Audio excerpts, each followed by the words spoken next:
نحمدہ ونصلی ونسلم علی سیدنا مولانا محمد رسولہ النبی الکریم اما بعد قال اللہ تبارک و تعالی فی کلامہ العظیم الذین یتفکرون فی خلق السماوات والارض صدق اللہ مولانا العظیم۔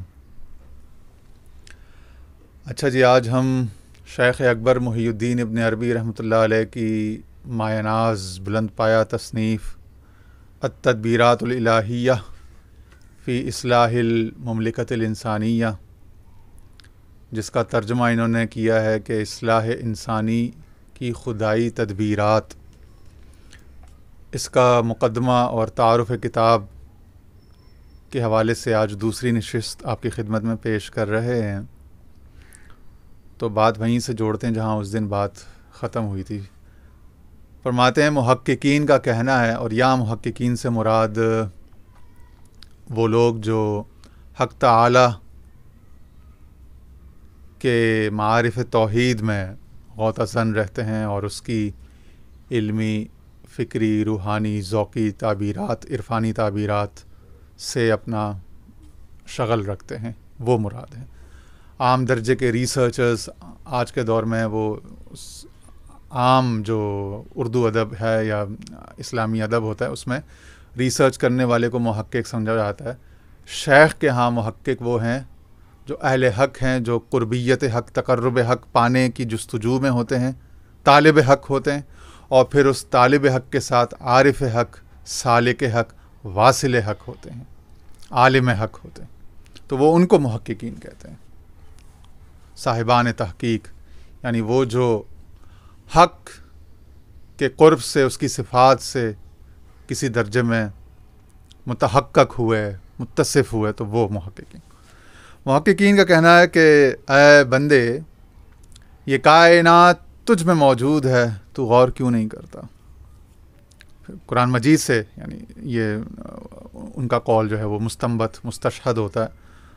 تو پھر الذاریات کی آیت 21 ہے، وَفِي أَنفُسِكُمْ أَفَلَا تُبْصِرُونَ، اور خود تم ہی میں نشانیاں ہیں اس کی، بھلا تم غور کیوں نہیں کرتے؟ اچھا، پھر وہ فرماتے ہیں یہ ایک اجمالی قول ہے جس سے یہ تفصیل سمجھ میں نہیں آتی کہ اپنی ذات میں کائنات کا مشاہدہ کیسے کیا جائے۔ اس کا جواب دیتے ہوئے شیخ اپنی دوسری ایک کتاب مواقع النجوم میں، سورہ واقعہ سے لیا، فلا اقسم بمواقع النجوم، کہ قسم کھاتا ہوں میں مواقع النجوم، ٹھیک ہے نا، مواقع النجوم۔ پھر انہوں نے اس ایک کتاب کا نام شیخ نے معین فرمایا، ٹھیک ہے۔ تو وہ فرماتے ہیں کہ مواقع النجوم میں شیخ فرماتے ہیں جب کوئی صوفی یہ کہتا ہے کہ میں کائنات کا نسخہ ہوں، تو اس کا مطلب یہ ہرگز نہیں ہوتا کہ جو کچھ اس ساری بڑی کائنات میں ہے، آگے اگلے پیراگراف میں آ جائے گا، بڑی چھوٹی کائنات، وہی سب کچھ ہر وقت اس صوفی میں بھی موجود ہے، یہ مطلب نہیں ہوتا، بلکہ اس کا مطلب یہ ہوتا ہے کہ اس صوفی میں ہر اس چیز کو قبول کرنے کی استعداد ہے جو دیگر موجودات میں، عالم کی دیگر موجودات میں نہیں۔ ہاں، کائنات کی اکثر اشیاء البتہ اس میں اپنا وجود رکھتی ہیں، اس کی مثال آگے آ جائے گی، ہم آپ کو بتا دیں گے کہ اس جملے سے اگلے اس کو کنیکٹ کر دیں گے، کچھ پیراگرافس کے بعد ایک بات آئے گی۔ اچھا، پہلے یہ کہ پوری بڑی کائنات، چھوٹی کائنات، وہ کیا فرماتے ہیں اس کتاب میں؟ شیخ اکبر نے کائنات کو انسان کبیر یعنی مائکروکازم اور انسان کو کائنات صغیر کا، کائنات کو انسان کبیر یعنی مائکرو ہیومن، اور اس انسان کو، اس ہیومن مینیفیسٹیشن کو کائنات صغیر یعنی مائکرو کازم کا، کہ پوری کازموس کا خلاصہ، نخبہ، مغز جو ہے یہ، اور دلائل سے ثابت کیا کہ انسان اس کائنات کی روح ہے۔ جیسے روح جسم کی تدبیر کرتی ہے، ویسے ہی انسان کائنات کا مدبر ہے، جو ہم نے شروع میں مقدمے میں آیت پڑھی نا، الذین یتفکرون فی خلق السماوات والارض، کہ وہ لوگ جو زمین و آسمان کی تخلیق میں تفکر کریں. تفکر کیا؟ How to make this world a better place, how to leave a better legacy for the generations to come. یہ کائنات کی تخلیق کا غور کے تفکر کا مطلب یہ نہیں کہ وہ کوئی نئی کائنات تخلیق کرنا چاہتے ہیں, بلکہ کائنات میں اس عظیم الخالق الباری المصور کے مقاصد کیا تھے اس کے پیش نظر. تو اس کے مقاصد کیا تھے؟ وہ اپنی پہچان کروانا چاہتا, اپنی صفات کی پہچان کروانا چاہتا تھا. اپنی صفات کیا؟ وہ خالق ہے, وہ کریٹر ہے, وہ تخلیق کرتا ہے. تو وہ کسی ایسی مخلوق کو دیکھنا چاہتا تھا کہ جو کریٹ کرنے والی ہو, کریٹو بینگ کو, یعنی ہیومن بینگ کو. اچھا, پھر وہ المصور ہے تو وہ کسی بہت ہی فائن آرٹس اور کریٹو صلاحیتوں, امیجنیشن والے کسی انڈیویجول کو, کسی مخلوق کو کائنات میں دیکھنا چاہتا تھا. سو اس نے انسان کو تخلیق کیا. تو انسان کے اندر اس نے امیجنیشن کی بہت بڑی اپنی صفت سے ایک وافر مقدار میں اس کو حصہ عطا فرمایا. ٹھیک ہے, تو انسان بھی امیجن کرتا ہے. وین گو غالباً اٹالین یا فرینچ بہت بڑا یورپین ایک آرٹسٹ, ایک اسکلپچرسٹ ایک گزرا ہے, پینٹر بہت بڑا. تو اس نے ایک بات کہی تھی, اس نے کہا تھا first I dream my painting and then I paint my dream. کہتے ہیں تمہیں تو صرف کینوس پر, ایزل پر, کینوس پر لگی ہوئی ایک ڈرائنگ, ایک پینٹنگ, ایک اسکیچ نظر آتا ہے نا, وہ پہلے میرے ذہن میں, میرے خیال کے پردے میں تخلیق ہوا تھا, میرے خیال کی اندرونی اسکرین پر میں اس کو تخلیق کرتا ہوں. پھر اس کے بعد اس کی ایک آؤٹ ورڈ یا فزیکل مینیفیسٹیشن ہوتی ہے. تو ہر چیز as within so without, as above so below. یہ لا آف پولیرٹی ہے پوری یونیورس میں, کہ جو اندر ہے وہ باہر ہے. ٹھیک ہے, اور جتنا جو اوپر ہے وہ اتنا ہی اندر کی طرف بھی ہے. ٹھیک ہے, تو جیسا روح جسم کی تدبیر کرتی ہے, اس کو غذا پہنچانا, اس کی حفاظت جراثیم سے, تمام موذی اثرات سے, بیماریوں سے, امراض سے, عوارض سے کرنا. ٹھیک ہے, اسی طرح فائٹ اور فلائٹ کا سروائیول کا میکینزم اس کے اندر جاری ساری رکھنا. تو اسی طرح بیان ہی انسان کو کائنات کی روح گویا کہ انسان پر ذمہ داری ہے کہ وہ اس کائنات کی تدبیر, اس میں معاملات کی اصلاح, اس میں اس سیارے کی مادی اور معاشی وسائل, اور پھر اس میں جو میٹا فزیکل مابعد الطبیعیاتی حقائق ہیں ان کو ایکسپلور کرے گا, ڈسکور کرے گا, اور اپنے آپ تک اور اپنی جنریشنز تک, اپنی اگلی نسلوں تک اس ورثے کو, اس لیگیسی کو منتقل کر کے جائے گا. تو چونکہ وہ تخلیق کار ہے, تخلیق کو پسند کرتا ہے, سو انسان میں تخلیق ہوگی تو انسان اس سے ہم آہنگ ہوگا, چنانچہ اس کے قریب ہو جائے گا. وہ رازق ہے, ترزیق یعنی رزق پہنچانا, عطا کرنا, یہ اس کی اس نے اپنا پہلا تعارف کیا کروایا اپنے کلام میں؟ الحمدللہ رب العالمین. رب, ربوبیت. تو آج ہی میں مفردات امام راغب وہ لغت جو قرآن مجید کی وہ دیکھ رہا تھا. تو رب پالنے والا, یعنی کسی بیج کو, کسی نقطے کو, کسی شروعات کو بالکل بیج سے, نقطۂ آغاز سے لے کر اس کو اس کی پرورش کرنے والا, اس کو بہم رزق پہنچانے والا, اس کی تمام دھوپ چھاؤں بارش برسات کے اثرات سے اس کی حفاظت کر کے, پھر اس کے اندر سے اگنے والے تمام خوشے, کومپل, سٹیم, فلاورز, برانچز, لیوز, اور پھر ان پتوں پر, ان شاخوں پر واپس وہی وہی پھول وہی پھل لے کر آنے والا اور اس کے اندر وہی بیج واپس لے کر آنے والا، اس کو ریپروڈیوس کرنے والا، اس کو ابنڈنس ملٹیپلیکیشن میں، فراوانی میں، کثرت میں، ایک ذرے کو کثرت میں لے کے جانے والا، ایک کثرت سے ملٹیپلسٹی، ایک وحدت سے بہت ساری کثرتیں تخلیق کرنے والا، اور پھر ان تمام تر تخلیقات کو، مخلوقات کو محبت پیار سے بڑھانے والا، بڑھاوا دینے والا، ان کی گروتھ اینڈ پروگریس کو نرچر کرنے والا، اس کو چاہنے والا، اس کی گروتھ اور پروگریس کی تمنا کرنے والا، اس کی گروتھ اور پروگریس پر خوش ہونے والا، اس میں سے انڈے بچے نکلتا ہوا دیکھ کر خوش ہونے والا، انجوائے کرنے والا، اس کو سیلیبریٹ کرنے والا، اپریشیٹ کرنے والا. سو وہ ساری صفات وہ پھر اپنے آگے آ جائے گا کہ خلیفہ میں، اس روح میں، اس انسان میں دیکھنا چاہتا ہے. سو وہ کریٹ کر رہا ہے تو انسان سے کریٹیوٹی چاہتا ہے. اس نے امیجن کیا، اس نے لو کیا، اس کے اندر لو، لانگنگ، ایڈوریشن، ایڈمریشن، اپریسیشن تھی. وہ یہ ساری ایشنز جو ہے پھر اپنے اس بندے میں، اس کریشن میں دیکھنا چاہتا ہے. ٹھیک ہے جی. سو جیسے روح جسم کی تدبیر کرتی ہے، ویسے ہی اس کائنات کا مدبر ہے، اس کی بہتری کی، اس کی بہی خواہی کی، بہبود کی فکر کرنے والا. اس لیے تو بار بار کہا انفقو، خرچ کرو، دو،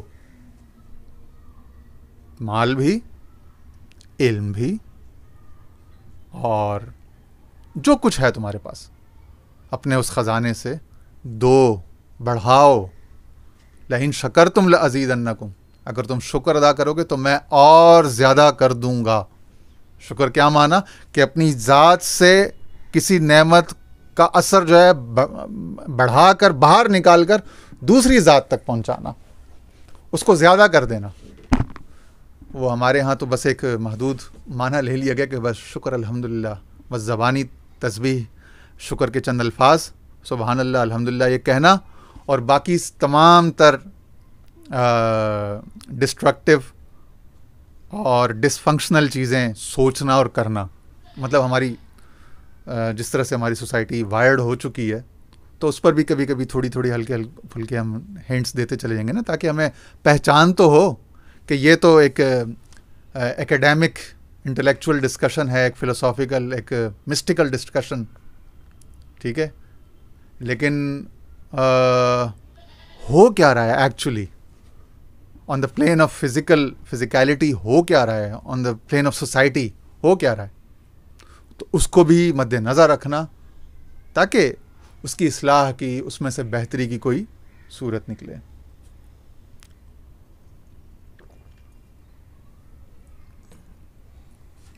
فرماتے انسان کائنات کا مدبر ہے، خالق کا نائب ہے، خالق سے فیض لے کر ادنا موجودات، یعنی نچلے درجے کی جتنی بھی موجودات ہیں، اور انسان سے سب ادنا ہی ہیں. احسن تقویم، اعلیٰ، افعل التفضیل کا صیغہ استعمال کیا، لقد خلقنا الانسان فی احسن تقویم. مگر اگر وہ اس اپنے مقام کو نہ سمجھے کہ وہ تمام مخلوقات میں احسن، یعنی اشرف المخلوقات جس کو عام زبان میں کہتے ہیں، احسن تقویم قرآنی اصطلاح ہے، اسی کو سادہ جب انہوں نے لیا اہل علم نے تو اس کو اشرف المخلوقات کر دیا. اردو میں بڑا معروف ہے یہ ترکیب، مضاف علیہ اشرف المخلوقات، مخلوقات میں سب سے اشرف، سب سے شرافت، فضیلت والا، عزت والا. ٹھیک ہے. تو یہ وَلَقَدْ كَرَّمْنَا بنی آدم، کہ ہم نے بنی آدم کو، آدم کی اولاد کو بہت عزت تکریم دی، وہاں سے. وَلَقَدْ خَلَقْنَا الْإِنسَانَ فِي أَحْسَنِ تَقْوِيمٍ، وہاں سے یہ مستعار لیا گیا یہ تصور اشرف المخلوقات. ٹھیک ہے. پھر اسی آیت میں آگے کیا فرمایا؟ ثُمَّ رَدَدْنَاهُ أَسْفَلَ سَافِلِينَ، کہ پھر ہم نے اس کو پس سے پس تر. تو یہاں پہ بھی اسفلا، یہ بھی افعل و تبدیل کا صیغہ ہے. سافلین یعنی سافلوں، یعنی گھٹیوں، ادناؤں، دنوت میں، دنیت میں، اسی سے دنیا نکلا ہے. دنوت سے دنیا ہو گیا نا. ادنا یا قریب دونوں معنی ہیں، گھٹیا یا قریب، پست، قریب، گھٹیا، فوری حاصل ہونے والی، یہ سب معنی ہیں دنیا کے. ٹھیک ہے. اور اسی سے ادنا بنا. دنیا فعلا کے وزن پر مونس، اور پھر ادنا افل و تبدیل کا صیغہ مبالغے کا، تو اسفل بھی وہی افل کا وزن ہے، تو پھر گھٹیوں میں سب سے گھٹیا ہو گیا. جب وہ اپنی حقیقت سے لاواقف غیر عارف رہتا ہے تو پھر وہ گھٹیوں میں اس کی کوئی مثال نہیں ملتی. سو اب یہ انسان پر ہے کہ وہ کیا وہ سمجھنا چاہتا ہے، گرو کرنا چاہتا ہے یا نہیں. ٹھیک ہے جی، اپنے اس مقام پر وہ پہنچنا چاہتا ہے کہ نہیں، اور اسی کی یہ فکر تدبیر ہو رہی ہے، جو یہ ہماری اسٹڈیز، ہمارے یہ جو فی اصلاح المملکت الانسانیہ تدبیرات الالہیہ کا جو ہم نے ٹیکسٹ اٹھایا، خالق سے فیض لے کر ادنا موجودات تک پہنچانا اس کی ذمہ داری ہے کہ اسے منصب خلافت اور امامت عطا ہوا ہے. امامت اور خلافت. ٹھیک ہے جی. اچھا، پھر فرماتے ہیں کہ شیخ نے روح کی بابت فرمایا کہ اللہ نے روح کو ایجاد کیا تو اسے کہا تو آئینہ ہے اور تجھی سے موجودات کو یعنی مخلوقات کو دیکھا جائے گا. آئینہ چاہیے ہوتا ہے نا دیکھنے کے لیے. تو آئینہ ہے اور تجھی میں اسماء و صفات کو دیکھا جائے گا. تو مجھ پر دلیل ہے. اللہ تعالیٰ روح سے مخاطب ہے. تو میرا خلیفہ ہے. اب اس مملکت میں ہونے والے تمام حوادث کا تجھ سے پوچھا جائے گا. تو جب یہ روح سے خطاب ہوا تو ایک پوری کائنات کے لیے، اور جب انسان کو روح کہہ دیا گیا اس کائنات کا، جو فرمایا کہ کائنات اگر جسم ہے تو انسان اس کی روح ہے، تو اس میں انسان کی مثال یہی ہو گئی کہ انسان اس میں انسان میں اس کے اسماء و صفات کو دیکھا جائے گا. انسان ہی اس کی دلیل، اس کی برہان بنے گا. چنانچہ آپ نے دیکھا نبوت ولایت انسان ہی میں جاری ہوئی، انسان ہی اس کا خلیفہ، انی جاعل فی الارض خلیفہ. اور اب اس مملکت میں ہونے والے تمام حوادث کا تجھ سے پوچھا جائے گا. ٹھیک ہے.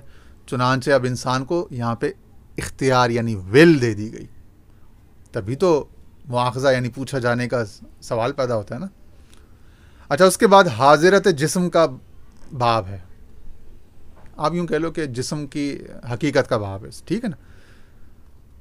پھر عقلی اور شرعی دلائل سے یہ بتایا کہ اس شہر جسم میں، اس جسم کو اگر ہم ایک شہر لے لیں، اس شہر جسم میں روح کا مقام قلب ہے.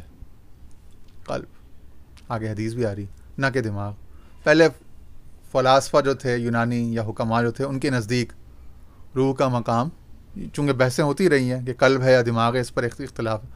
تو شیخ فرماتے ہیں کہ شیخ نے چونکہ شرعی دلائل سے عقلی دلائل، اس سے پہلے چونکہ مسلمان 4-5ویں صدی سے مسلمان جو ہمارے جو حکماء تھے، ان کے اندر بھی چونکہ وہ یونانی فلسفے کا اثر آ چکا تھا، تو یہاں پہ بھی یہ بحثیں شروع ہو چکی تھیں فقہا بالخصوص متکلمین کے. تو شیخ پھر فرماتے ہیں کہ یہاں پہ کہ وہ شہر جسم میں روح کا مقام قلب ہے، نہ کہ دماغ. اللہ تعالیٰ فرماتا ہے، چنانچہ وہ دلیل لے کر آتے ہیں. اللہ تعالیٰ فرماتا ہے میں اپنی زمین اور آسمان میں نہ سما سکا جبکہ میں اپنے مومن بندے کے قلب میں سما جاتا ہوں. پھر اس روح کا ایک ماتحت ہے جسے شیخ اکبر نے نفس کا نام دیا ہے. ہر ایک کا ایک سبارڈینیٹ ہوتا ہے. ٹھیک ہے. تو اس کو یہ پاکی ناپاکی کی جا ہے اور امر و نہی کا مرکز ہے. امر و نہی یعنی شریعت کی تکلیف اس پر نازل ہوا کرے گی اس پر. ٹھیک ہے نا.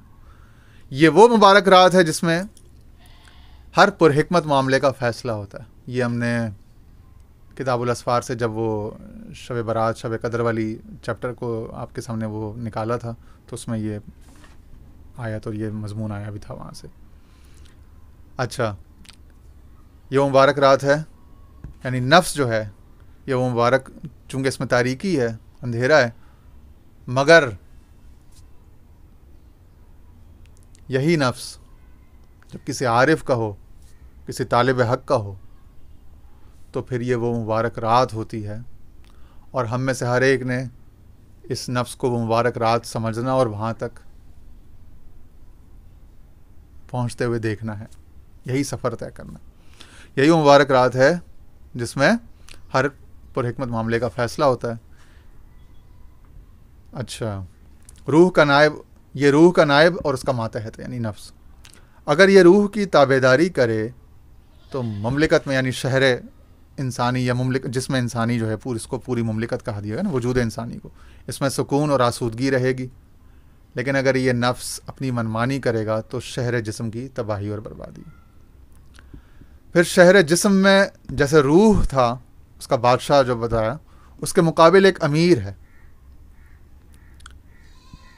یعنی ایک حزب اختلاف بھی کھڑی ہے، ایک لیڈر آف دا اپوزیشن بھی ہے. تو ٹریجری بینچز ہو گئی نا، تو اگر ایک لیڈر آف دا ہاؤس ہے تو دوسرا لیڈر آف دا اپوزیشن ہے، امیر حزب اختلاف، قائد حزب اختلاف جیسے کہتے ہیں، وہ بھی ہے.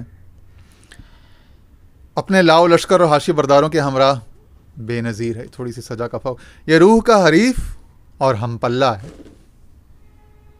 ایک تو اس کا کنٹمپریری ہے، اس کا ایڈورسری ہے، دوسرا ایٹ پار بھی ہے، پیرلل ہے. اور اس کا نام خواہش، ہوا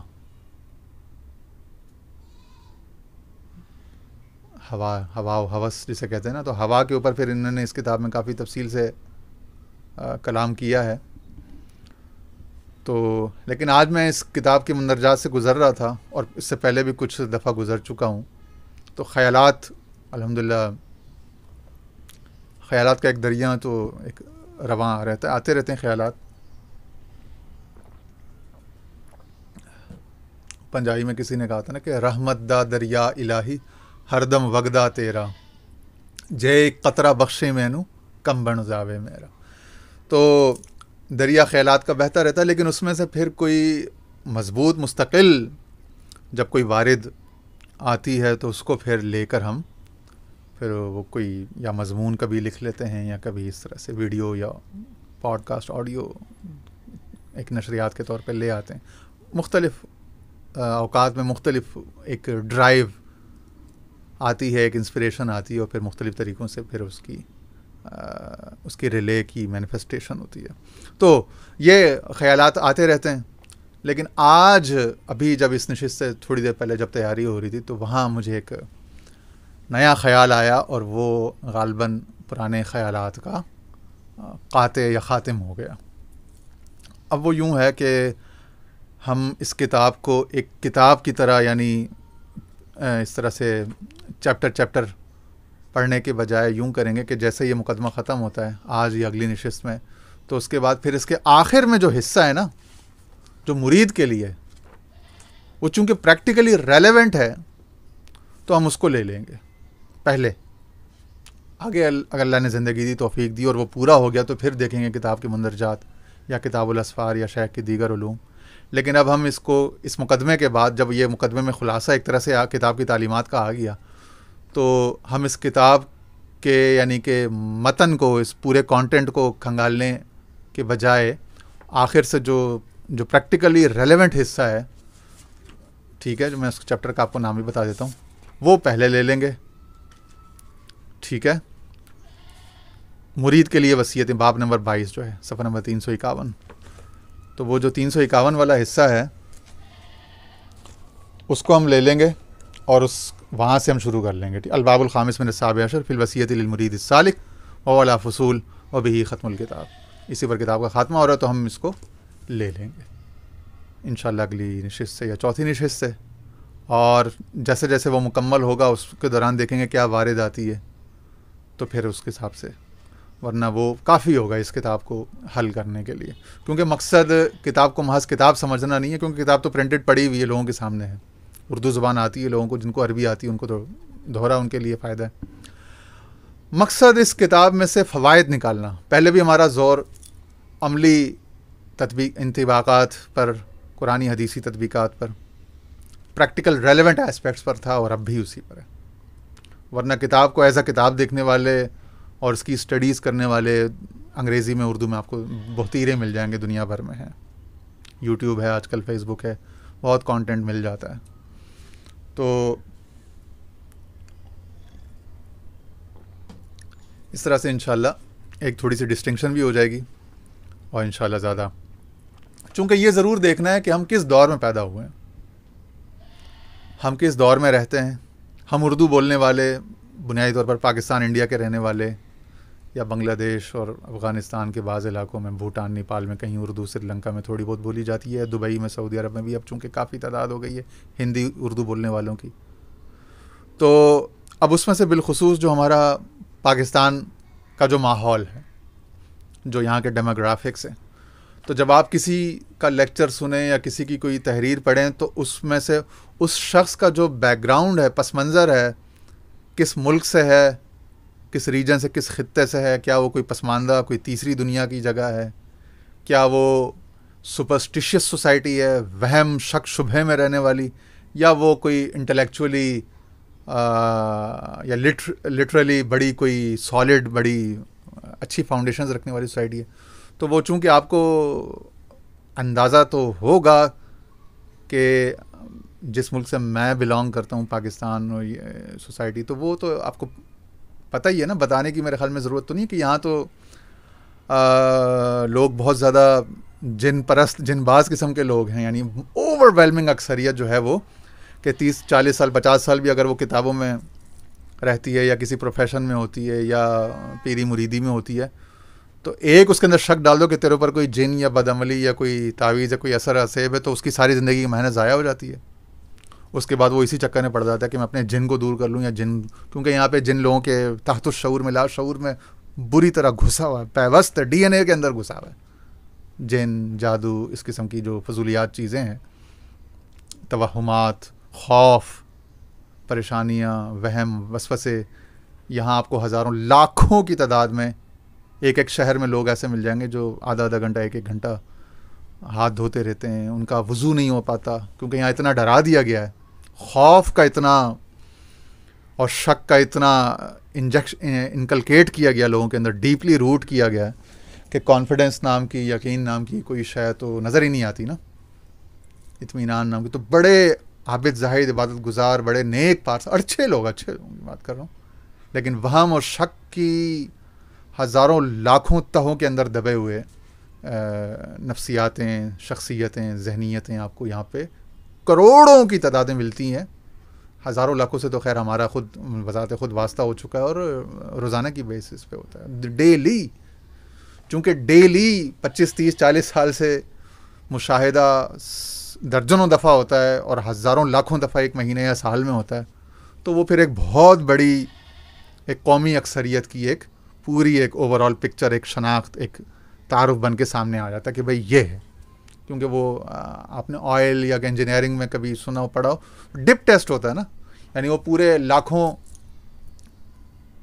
جو ذخیرہ ہوتا ہے، لاکھوں ٹن آئل کا، کیروسین، کوئی بھی آئل ہو، فرنس آئل ہو یا پیٹرول ڈیزل ہو، وہ اس ریفائن کو، اس پورے کو تو چیک نہیں کرتے، جو کوالٹی ٹیسٹنگ کرتے ہیں اس کے اندر ایک وہ اسکیل ہوتا ہے، اس کو 6 انچ یا 8 انچ ڈبو کے، اس کو کہتے ہیں ڈپ ٹیسٹ. تو وہ 6 انچ یا 8 انچ ڈبو کے نکال کے تو اندازہ لگا لیتے ہیں کوالٹی کیا ہے، اسپیسیفک گریویٹی کیا ہے، آر ڈی کیا ہے، فلانا کیا ہے، وہ سارے P H, V H, acidity, alkaline, ساری نیچر، ساری جو اس کی ہے نا، وہ ایک ڈپ ٹیسٹ سے باہر آ جاتی ہے.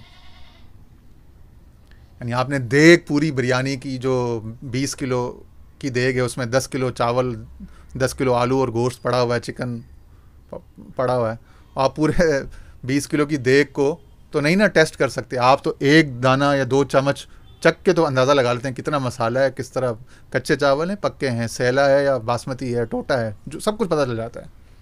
مسالہ تیز ہے، نارمل ہے، ہلکی آنچ پہ بنا ہوا ہے، تیز آنچ پہ، اپنا تازہ گوشت میں ہے یا مردار گوشت میں، بدبودار گوشت میں بنایا گیا، گوشت گل تو وہ دیگ ہو، حلیم کی ہو، جو بھی ہو، شربت ہو، جو بھی ہو، تھوڑے سے ہے نا، تو وہ مشتے نمونہ چند جسے فارسی میں کہتے ہیں، تو اس سے ہی پتہ چل جاتا ہے سارا.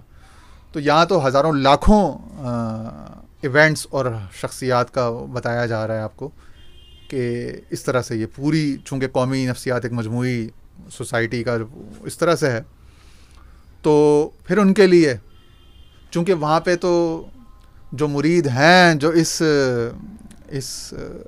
اسکوپ کے اندر ہیں، ان کو بھی ہزاروں قسم کے چیلنجز ہیں. ان کے اندر جب وہ ایک وہ پیدا ہوتا ہے تو وہ پھر وہ فوراً وہ بالکل بیک ٹو اسکوائر ون، وہ پہلے منزل، پہلے کلاس میں نہیں بلکہ کلاس سے باہر جا کے کھڑے ہو کے کویشچن کر رہے ہوتے ہیں کہ بھائی یہ کیا ہے، یہ ہے بھی کہ نہیں ہے، ایسا ہوتا بھی ہے کہ نہیں ہے. تو روزانہ اس طرح کی چونکہ لوگوں سے پریشانیوں، سوالات، اعتراضات کا، معاملات کا سامنا ہوتا ہے.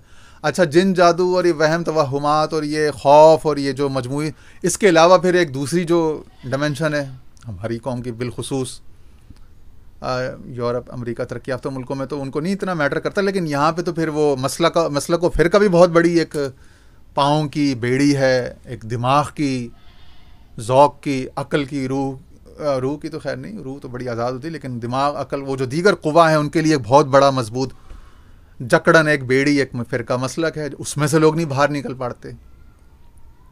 50 60 70 سال بھی کسی صحبت میں رہے ہوں تو وہ ایک کسی سے کوئی مسلکی فرقہ وارانہ کوئی نعرہ، کوئی اشتعال انگیز کوئی بات سنیں گے تو وہ ساری محنت ضائع کر کے وہیں بھیڑ چال کا شکار ہو جائیں گے.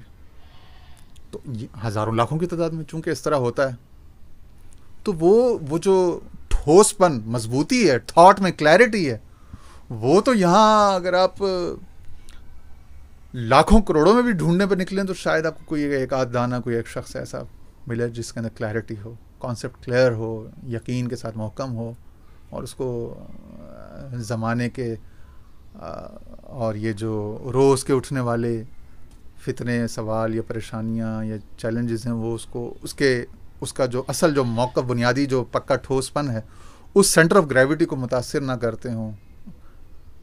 ٹھیک ہے، تو وہ تو بڑا خال ہے. تو جس سوسائٹی سے ہم نکلے ہیں، جس میں موجود ہیں، جس میں اٹھے بیٹھے اور سوچتے ہیں، جس کے لیے فکر کرتے ہیں، تدبیر کرتے ہیں، سوچتے ہیں، دعائیں کرتے ہیں 24 گھنٹے، امت کے جس حصے سے بلانگ کرتے ہیں اور امت کے جس حصے میں وہ اس پریشر اس کو سہتے ہیں اور دیکھتے ہیں اور جلتے ہیں، کڑتے ہیں اور روتے ہیں، دعائیں کرتے ہیں راتوں کو، دنوں کو اٹھ کے، تو اس سے ڈسوسیٹ ہو کے، اس کی ریالٹی کا انکار کر کے کسی آلٹرنیٹیو پیرلل ریالٹی کو تو نہیں کھڑا کر سکتا نا میں. ٹھیک ہے نا، تو اس کو سمجھنا تو بہرحال ضروری ہے. تو اس حوالے سے پھر حکمت عملی طے ہوتی ہے، چیزیں آگے بڑھتی ہیں. ٹھیک ہے، معذرت چاہتا ہوں اس جملہ معترضہ کے لیے، بہرحال ہم واپس آتے ہیں. تو خواہش، ہوا، یہ نفس کا وہ ہتھیار ہے جس کے ذریعے سے وہ کام کرتا ہے. شہر جسم کے غیر آباد علاقوں میں یعنی ہوا کی حکمرانی و تسلط ہے. یہ نفس پر فریفتہ ہے اور اس کا کام نفس کو ورغلانا اور اپنے دامن پھنسانا ہے. یہ شہر جسم پر کامل تسلط چاہتا ہے، لہذا نفس کو اپنے ساتھ ملاتا ہے اور اسے یعنی نفس کو روح کے خلاف بھڑکاتا ہے اور کسی نہ کسی صورت غدر چاہتا ہے، میوٹینی. ٹھیک ہے نا، اپرائزنگ، ریوالٹ، اس کے خلاف.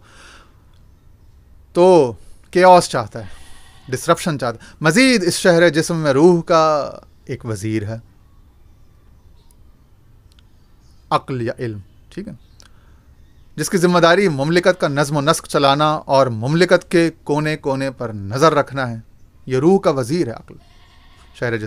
شہر جسم میں اس کا مسکن دماغ ہے. یہ روح کا وزیر اور مشیر ہے. بقول شیخ اکبر، روح کو اپنے وزیر کی حفاظت کرنی چاہیے.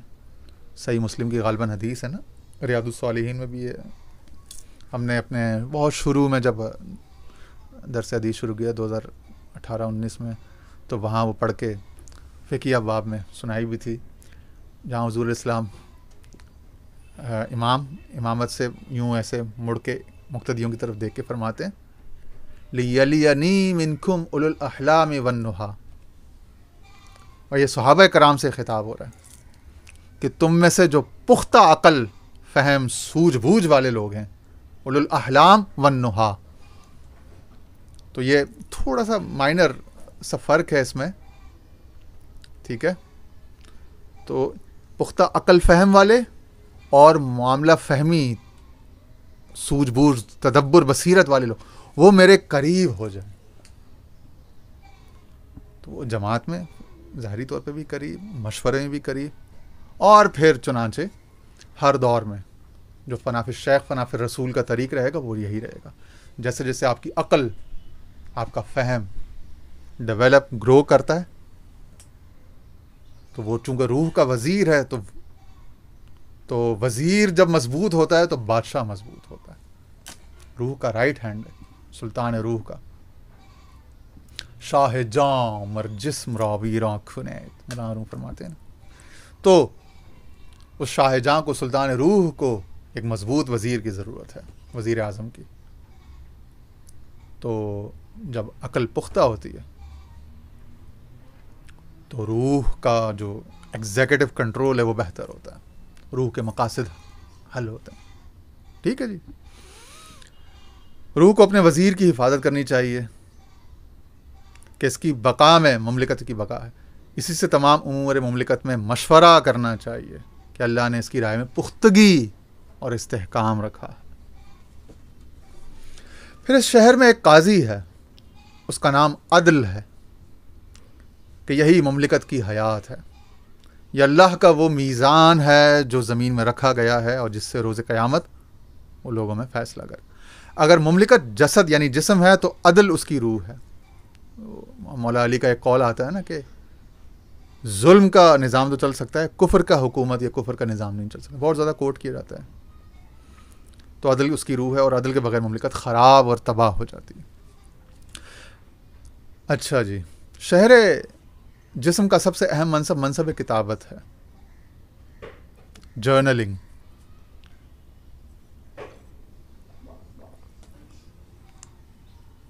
Record keeping. ٹھیک ہے. کرونیکل لکھنا. تو یہ کاتب کا مقام اور مستقر ہے، اور کاتب ایک لطیف، کریم اور شریف موجود ہے. یہ نبی ادریس علیہ السلام، یہ ادریس کے اندر درس کا مادہ ہے نا، درس سے ادریس بنا. درس و تدریس، مدارست، لکھنا، لکھانا، پڑھنا. خلیفہ نے اسے خود سے مخصوص کیا. خلیفہ یعنی روح نے اسے خود سے مخصوص کیا اور اپنے انس کا ساتھی بنایا. شیخ فرماتے ہیں کاتب ایسا ہونا چاہیے کہ وہ عالم غیب کے اسرار چھپائے اور اپنی کتب میں وہی عبارات لائے جن کا انجام بہتر پائے، وگرنہ ذو معنی الفاظ کا استعمال یقینی بنائے. بزرگان دین بھی یہی کرتے ہیں کہ وہ جو بات کرتے ہیں معارف توحید پر، چونکہ وہ لوگوں کی سمجھ سے بالا ہوتے ہیں، تو وہ پھر ذو معنی یا ذویل احتمال الفاظ و تراکیب کا استعمال کرتے ہیں. اسی کو اشارہ کہتے ہیں. اور داتا صاحب کی کشف المحجوب یہ میرے سامنے ہے. تو حضور داتا صاحب کشف المحجوب میں فرماتے ہیں کہ تصوف کی بنیاد 8 خصلتوں پر ہے.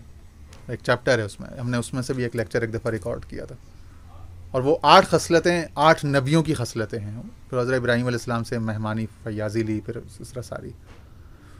تو وہ 8 میں سے ایک انہوں نے فرمایا اشارہ، اور اشارہ کا انہوں نے وہاں سے لیا. غالباً حضرت زکریا علیہ السلام یا یحییٰ علیہ السلام، وہ جو آیت ہے ان کی کہ لا تقول ثلاثۃ ایام الا رمزا، کہ وہ تم بات نہیں کرو گے 3 دن تک مگر اشارے سے. تو وہاں سے دادا صاحب فرماتے ہیں کہ صوفیہ کرام کی 8 بنیادی خصلتیں، غالباً حضرت جنید بغدادی کا قول انہوں نے نقل کیا. تو وہ 8 میں سے ایک اشارہ ہے، الاشارہ.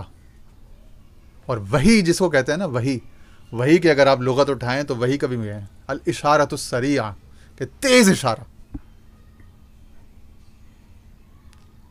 ٹھیک ہے. تو وہ جو ہے نا میاں محمد صاحب فرماتے ہیں خاصاں دیگل آما آگے نہیں مناسب کرنی، میٹھی کھیر محمد بخشا کتیاں آگے دھرنی. تو میٹھی کھیر پکا کے پھر وہ اس کے اہل کے آگے رکھتے ہیں. ٹھیک ہے. تو اپنی کتابوں میں اپنی باتوں میں ایسی باتیں کرتے ہیں، اور اسی طرح سے عقل پھر یہ میزان اور عدل کا کام کرتے ہوئے وہ روح سے جو واردات آ رہے ہیں، اس نفس میں چونکہ اہلیت صلاحیت نہیں اور یہ کہیں شیطانی نہ کر جائے، تو پھر وہ اس تک اتنی ہی باتیں پہنچاتا ہے جتنی اس کو ہضم ہو سکیں اور جتنی اس کو سمجھ میں آ سکے. تو بڑے فرینڈلی ماحول میں یہ کام ہوتا ہے اندر ہی اندر. اس کتاب کی جو بنیادی ایک وصف ہے نا، اس میں یہ ہے کہ اس کتاب میں انسان کی جو اندر کی یعنی نفس انسانی یا شہر انسانی یا مملکت انسانی کے اندر کے جو معاملات کو درست کرنا ہے نا، اس میں وہ نفس کشی اور وہ سختی جو ہے وہ بہت کم ہے، آٹے میں نمک جیسی. اور اوور ویلمنگلی جو پریڈومیننٹلی اس کا جو تھیم ہے نا اس کتاب کا، وہ یہ ہے کہ بڑے فرینڈلی ماحول میں بڑے مذاکرات کی ٹیبل پہ لا کے اور بڑا ڈائلاگ کے ذریعے کنونس کر کے گفتگو میں اور دلائل دے کر اور فوائد و نقصانات ٹرائل اینڈ ایرر کی وہ انالیسس تجزیہ تحقیق انالیسس لا کر نفس کو سیدھا کرنے کی میتھڈالوجی ہے، جو میں نے کم از کم تصوف کے دیگر شاید کسی بھی پورے ذخیرہ ادب میں تھوڑا ہی مطالعہ ہے، لیکن کم از کم میری نظر سے یہ جو ٹیکنیک ہے نا یہ نہیں گزری، یہ میتھڈ نہیں گزرا. ہر تمام بزرگوں نے بہت اچھے اعلیٰ کام کیے ہیں، لیکن یہ جو ہمیں کسی دوست نے بتایا تھا وہاں یو کے میں یا شاید امریکہ میں، کہتے ہیں وہاں پہ نا ہیلووین کے دن ہوتے ہیں، تو وہ کہتے ہیں ہمارے مسلمانوں بچے ظاہر اسکول میں جب بچے ہوتے ہیں تو وہ سارے جاتے ہیں. وہ کہتے ہیں کہ آپ کے تھرڈ ورلڈ کنٹری میں ہمارے ہاں ایک فرق ہے، آپ کے ہاں جو ہے نا اس سے ڈرایا جاتا ہے کہ بچہ اگر ماں کے ساتھ بدتمیزی کر رہا ہے تو ماں ڈرا دے گی، وہ 2-3 سال کے بچے کو 5-6 سال کے بچے کو. کہ اسی لیے یہاں پہ ایسے ہزاروں لاکھوں نہیں بلکہ کروڑوں لوگ ہیں اس ملک میں، پاکستان انڈیا میں دونوں میں، بلکہ ارب ہو گئے کیونکہ پاکستان میں 24 کروڑ میں سے شاید 22-23 کروڑ ہوں گے یا 20 کروڑ ہوں گے کم از کم، جو راتوں کو اکیلے سو نہیں سکتے، راتوں کو اکیلے گھر میں نہیں رہ سکتے، اکیلے کسی جگہ رہ نہیں سکتے، قبرستان نہیں جا سکتے. بعض لوگ تو کتے کو دیکھ کر رات کو اپنی گلی نہیں پار کر سکتے. تو یہ لاکھوں کروڑوں لوگ ہیں ایسے یہاں پہ جو اپنی گلی میں اگر رات کو کتا بھونک لے یا ایون کے دن میں تو اس گلی سے پار نہیں ہو سکتے جب تک کوئی کسی کی مدد کوئی ساتھی نہ آ جائے، کوئی دوست یار. اسی طرح اندھیری گلی میں رات کو نہیں جا سکتے، قبرستان نہیں جا سکتے، قبرستان کے باہر سے نہیں گزر سکتے رات کو اکیلے. بعض تو لوگوں کے ساتھ بھی نہیں گزر سکتے، اور راتوں کو باتھ روم جاتے ہیں تو لائٹیں آن یہ وہ، یعنی بجلی گئی ہو تو بیچارے پھر وہ روک کے بیٹھ جاتے ہیں، نہیں جا سکتے. تو یہ لاکھوں کروڑوں لوگ ہیں. اچھا تو اس نے بتایا کہ وہاں ان کے ممالک میں اس کو بڑا ایک فرینڈلی وہ دے دیا گیا ہے، بجائے اس سے بچوں کو ڈرانے یا کوئی اسکیری اسپوکی چیز. وہ کہتے ہیں وہاں پہ وہ ڈانس ایونٹس کرتے ہیں، وہ بچوں کو یہ پہنا دیتے ہیں بڑی خوفناک ایری قسم کی فرائٹنگ قسم کی چیزیں، اور وہ بچے سارے ڈانس کرتے ہیں اور ایک دوسرے کو دیکھتے ہیں اور ایک دوسرے کو مارتے ہیں اور جو بھی کرتے ہیں. تو اس سے ان کے اندر سے خوف نکالا جاتا ہے اور وہ بتا دیں گے فرینڈلی، تو آپ ان کے ساتھ فرینڈلی ہو جاؤ تاکہ وہ بچہ زندگی بھر جو اس سے ڈرے نہیں. چونکہ وہاں تو چھوٹی عمر میں ہی بچے کو الگ کمرے میں الگ اس میں بھیج دیتے ہیں نا، اور پھر چھوٹی عمر میں اس کو روزگار معاش کے لیے بھی وہ کر دیتے ہیں، اور وہ بعضوں کا تو اس کا سامان ہی اٹھا کے پھینک دیتے ہیں. تو ہر تہذیب کی، ہر سوسائٹی کی اپنی اپنی شارٹ کمنگس، اپنی اپنی خوبیاں، اپنی خامیاں ہیں، اور اسی کا نام عدل ہے کہ جس سوسائٹی میں جس طبقے میں جو خوبی ہو آپ وہاں سے خوبی لے لیں، اور جو آپ کی خامی ہو تو اگر اس پہ آپ کے بڑوں میں کئی جنریشنز پہ بھی اس پہ عمل رہا ہو لیکن وہ ریلیونٹ نہ ہو اور وہ خامی ہو اور وہ انسان کی گروتھ میں نقصان دے تو اس کو چھوڑ دینا چاہیے، اس کو تسلیم کرنا چاہیے کہ خامی ہے، اس کو نکالنا. اس میں کوئی انا کا مسئلہ، کوئی ایسا مسئلہ نہیں ہے. روز انسان تو روز ایوالو کرتا ہے، روز گرو کرتا ہے، روز اس کی نئی انڈرسٹینڈنگ، نئی تعلیم ہے. ٹھیک ہے. گروتھ، یہ پچھلے دنوں کیرل ڈویک کی ایک کتاب ہی میں نے تھوڑی سی پڑھی، اس کا نام تھا مائنڈ سیٹ. تو اس میں اس کی فلاسفی بڑی اچھی ہے. اس نے بات کی دنیا میں 2 قسم کے لوگ ہوتے ہیں، اور اس نے غالباً 30-40 سال سائیکالوجی اسٹینفرڈ میں پڑھائی ہے، وہاں کے یعنی گریجویٹس کو، پی ایچ ڈیز کو. تو وہ کہتی ہے کہ 2 قسم کے مائنڈ سیٹ ہے بنیادی طور پہ انسانوں کے، 2 قسم کی طبیعتیں، 2 قسم کے لوگ ہیں انسانوں. ایک ہیں جو فکسڈ مائنڈ سیٹ کے ہیں اور ایک گروتھ مائنڈ سیٹ کے. پھر اس نے فکسڈ مائنڈ سیٹ کی قباحتیں تفصیل سے ڈسکس کی ہیں، گروتھ مائنڈ سیٹ کی خوبیاں ڈسکس کی ہیں، اور فکسڈ مائنڈ سیٹ سے ہم گروتھ کی طرف یہ ٹرانسفارمیشن کیسے ہو سکتی ہے انسان کی، اس پر پھر اس نے وہ بہت سارے طریقے دیے ہمیں. تو گروتھ مائنڈ سیٹ ہمیشہ سیکھتا ہے، اپنی غلطی کو اپنی انا کا مسئلہ، اپنی عزت بیزتی، امبیرسمنٹ کا مسئلہ نہیں بناتا. ہزاروں لاکھوں شکست کو بھی، لوزنگ کو، failure is a part of success. ہزاروں دفعہ آپ کو ریجیکشن، ہزاروں دفعہ آپ کو اگنور کیا جائے، کرٹیسائز کی جائے، ریڈیکیول کیا جائے، سو واٹ. اگر آپ کا سودا صحیح ہے، آپ جو چیز بیچ رہے ہو وہ کسی کی زندگی میں ویلیو ایڈ کر سکتی، تو ایک سیلز مین کو، ایک بزنس مین کو، ایک انسان کو، ہر انسان سیلز مین ہے، وہ اپنا سودا، اپنا تھاٹ، اپنا موقف، اپنا نیریٹو بیچ رہا ہے. اس کو کوئی پریشانی نہیں ہونی چاہیے اگر اس کی چیز صحیح ہے، اس کا سودا غلط نہیں ہونا چاہیے، اور اس کی نیت لوگوں کو نقصان پہنچائے، فائدہ، بات ختم. بات اگر آپ کا وہ آپ جو بات کر رہے ہو بات درست ہے، محقق ہے، اوتھینٹک ہے، جھوٹ نہیں ہے اس میں، دو نمبری نہیں ہے، اور آپ اگلے کو نیچے لانے یا ڈرانے کے لیے نہیں کر رہے ہو، آپ اگلے کی ویلیو لائف میں ویلیو ایڈ کرنا چاہتے ہو، تو بات ختم ہوگی. اس کے بعد کوئی آپ کے ساتھ دے نہ دے، کوئی ہنسی مذاق کرے، وہ مد ہضم سے پھر بے نیاز ہونا چاہیے ایک بندے کو، بالخصوص ایک اللہ کی طرف سفر کرنے والے کو. ٹھیک ہے نا. تو وہ اپنی کتب میں وہی عبارات لائے تو فرینڈلی ہو کے، تو اس کتاب میں فرینڈلی طریقے سے اس کو ڈیل کرنے کی بات کی ہے.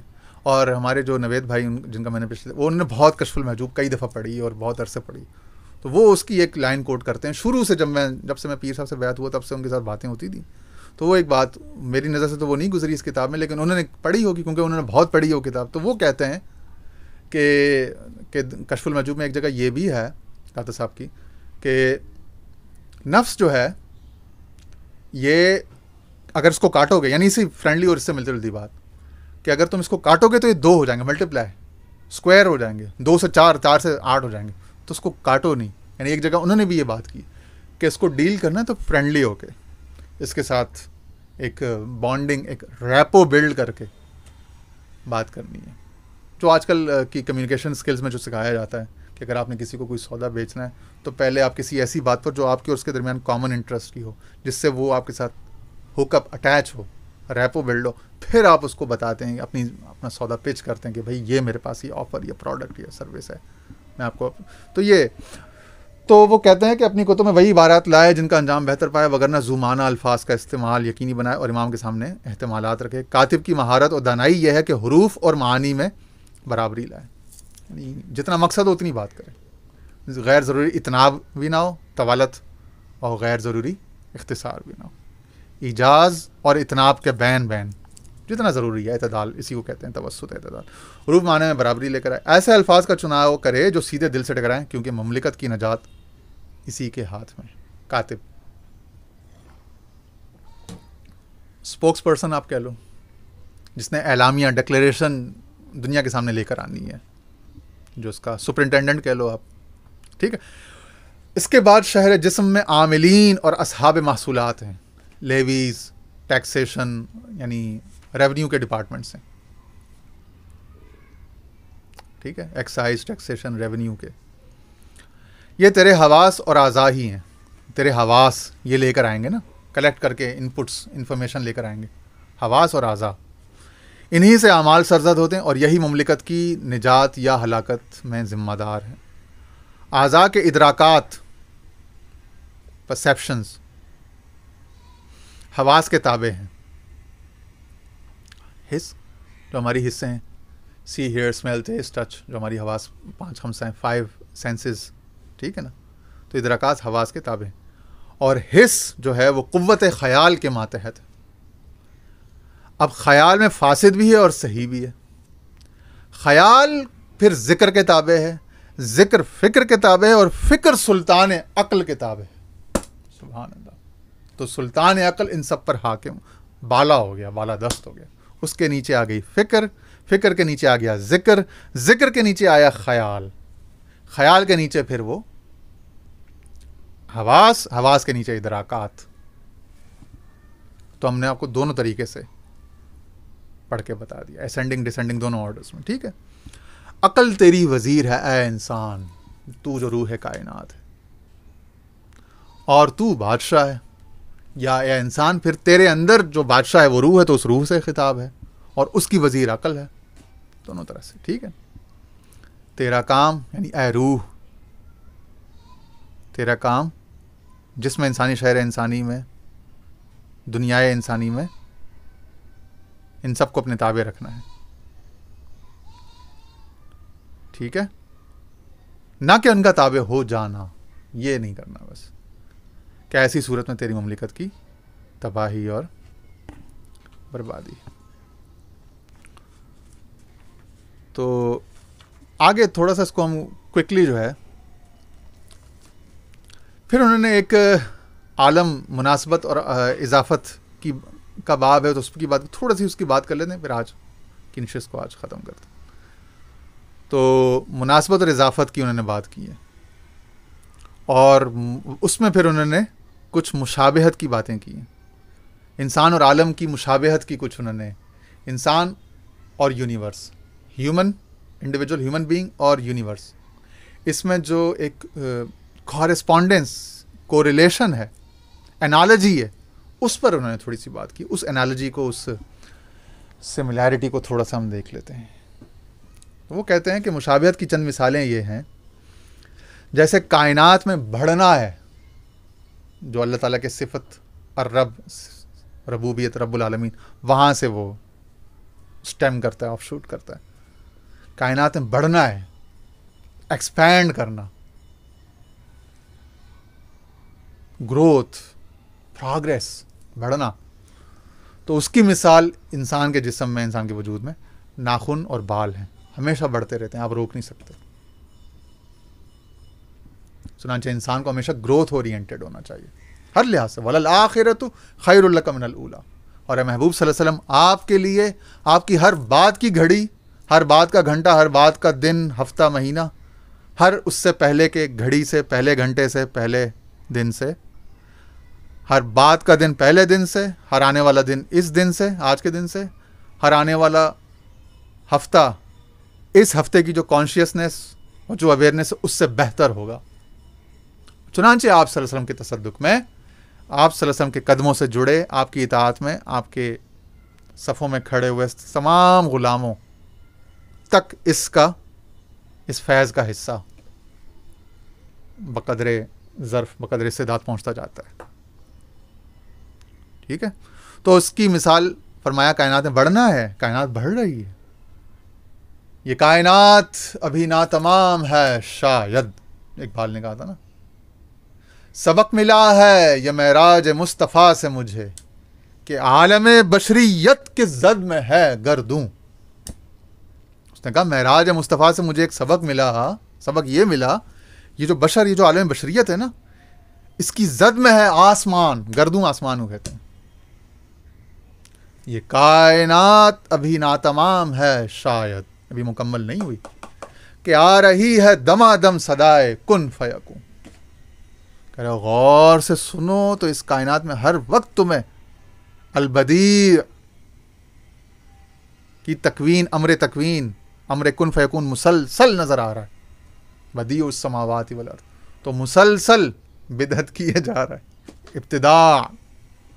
ٹھیک ہے نہیں، بدیع العجائب، تو مسلسل کریشن چل رہی، مسلسل الخالق الباری المصور، سب کچھ ربوبیت، الرحمن الرحیم، سب کچھ مسلسل جاری و ساری ہے.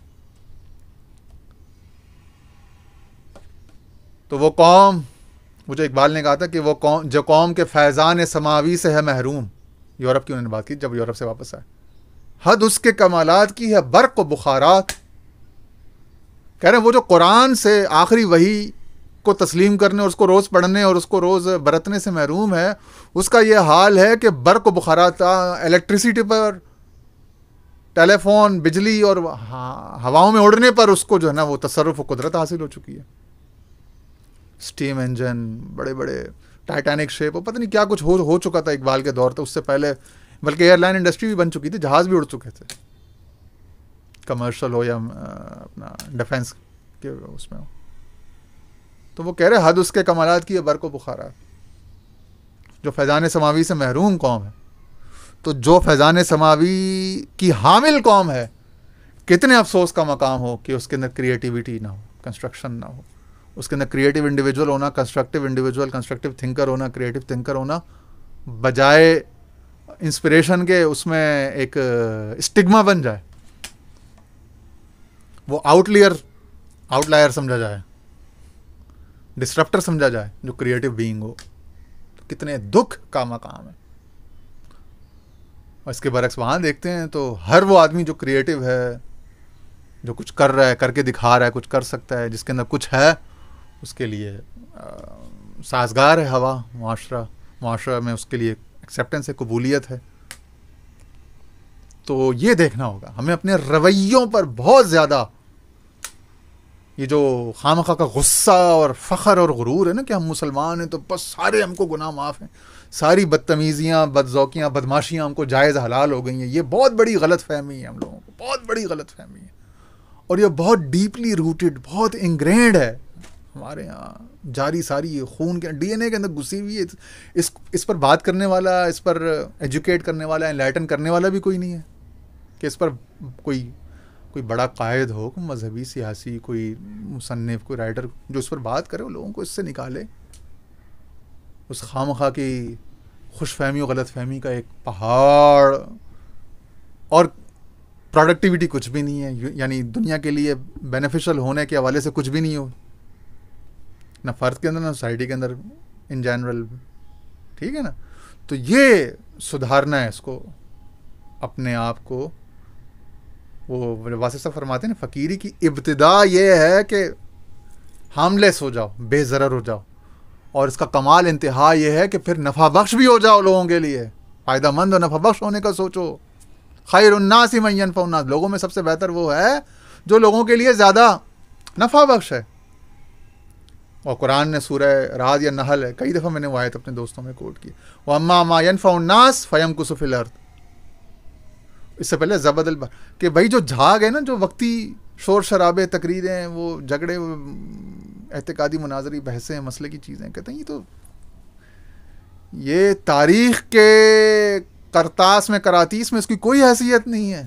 یہ کبھی اس کا کوئی دیر پا، جو بہت پختہ فکر، گہری فکر اور بہت بلند سوچ اور بہت دیر پا رہنے والی فکر پر قائم اور منظم کوئی ٹھوس فکری بنیاد رکھنے والی فرد یا تحریک نہیں ہوگی، تو اس کی کائنات کی تاریخ میں کائنات کے پروسیس میں کوئی حیثیت نہیں ہوگی. حیثیت کس کی ہوگی؟ دوام کس کو ہوگا؟ وَأَمَّا مَا يَنْفَعُ النَّاسَ فَيَمْكُثُ فِي الْأَرْضِ.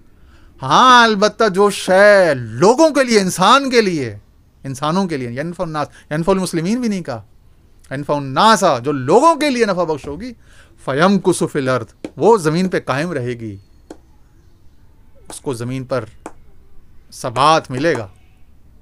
سبتست بر جرید عالم دوام ماں. ٹھیک ہے نا.